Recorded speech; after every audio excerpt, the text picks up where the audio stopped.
Start.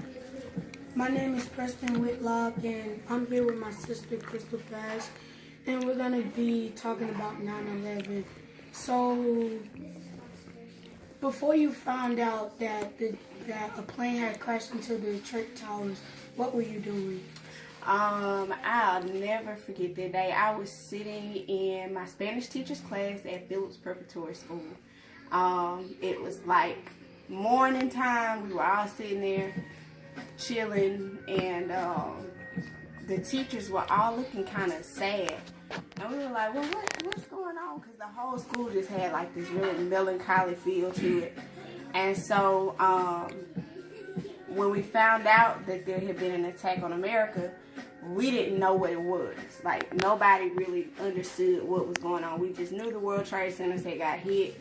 That was the buzz going around school. And so pretty much that whole day, nobody did any work at school. We were pretty much glued to the TV. Every classroom had the news on, CNN, MSNBC. And we were all sitting there watching, what was going on, what was happening. And it was scary. It was really, really, really scary. We were crying because we didn't understand why those people were dying, what had happened, why it happened. But essentially the first mention of it was us sitting in class and knowing that an attack on America had just happened. And we just honestly didn't know where it came from. So, when you first heard about it, what was the first thing you thought? The first thing I thought was that we were all about to die. Did you think that a plane was going to crash into, like Mobile, say? Yes, that's what I was scared of. I was scared that that wasn't the only attack. That there were going to be other attacks, and come to find out, they were saying there were going to be others. Come to find out, there were others.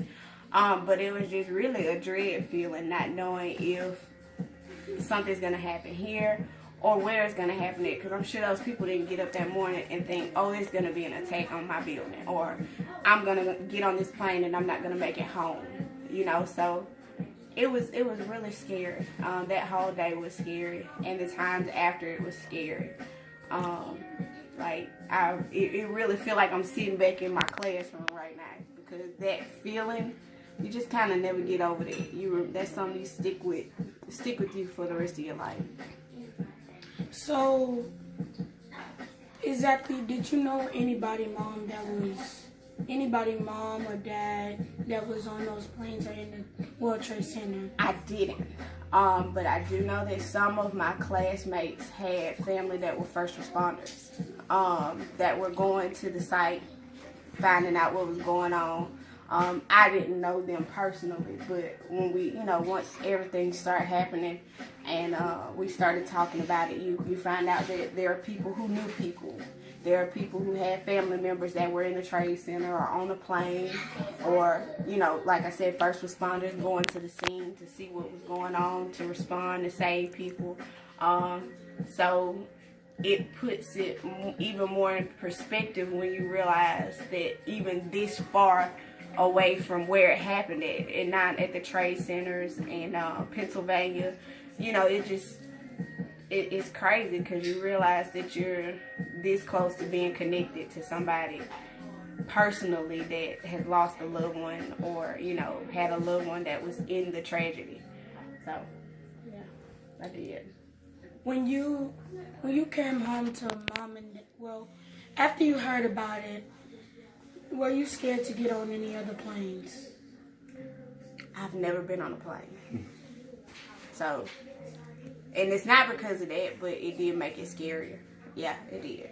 But for a while, I don't think anybody wanted to travel anywhere for a good little while, because there were still threats coming in of, we're going to do this again. Nobody knew when it was going to happen. I remember all the planes being grounded. That was one thing that we were looking at, like, wow, they were showing us the different airports where the planes couldn't take off. They weren't allowing anybody to go anywhere, and it was just honestly like, you didn't want to go anywhere. You just kind of wanted to stay where you were, because you didn't know what was going to happen anyways. But now I'm ready to take on the plane. I'm ready to go fly somewhere. because I've never been on one. So, when you got home to mom and dad, what were their faces? Dad wasn't here. He was out. I don't know if he was on a boat, out at sea or what. But I do know that he probably was getting ready to head into action himself, because I'm sure all of our military was being alerted and being sent out. Mama was at work, and when we got picked up from school and she came home, the TVs in the house were kind of just on what was going on, was on the news. And it was pretty much it was a sad time in America, period. I don't think there was any household in America that wasn't mourning the loss and the tragedy that had just happened. So, did y'all go to school after that? Mm-hmm. That next day? We went to school. I remember we did. Our teachers had us writing letters to the first responders and to the families that were affected, because there's so much support being poured out. Our country was really pulling together as a country, a whole country, to support the people that had just lost family.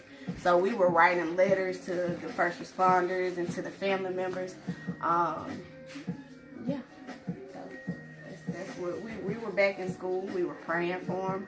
We had a moment of silence. The first, I think it was 90 seconds of every day. We had a moment of silence to kind of pray for the families, or, whatever you considered your religion or whatever the case may be. We prayed for the families, and we took a moment to just kind of reflect on the people that had been lost. Well, Crystal, thank you for talking about 9/11, and thank you for letting me interview you. You're welcome, little brother.